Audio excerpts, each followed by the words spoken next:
So I've been hanging out in the desert in Quartzsite, Arizona, riding my bike around and just checking out some of the really cool RVs, especially the DIY RVs out here, from old school buses that have been converted into RVs and homes on wheels. And some of these are just elaborate. Some of them are really crazily decorated, like super, super cool, awesome to look at with great paint jobs.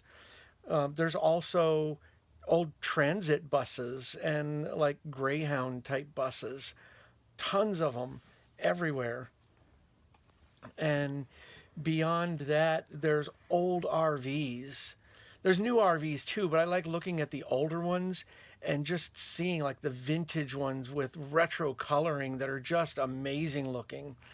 Like just so fun and interesting. And tiny trailers, even DIY trailers that people have made, and like a camper shell with that goes on the back of a truck but no truck, tents and teepees and ambulances that have been converted into RVs. It's just fantastic to see.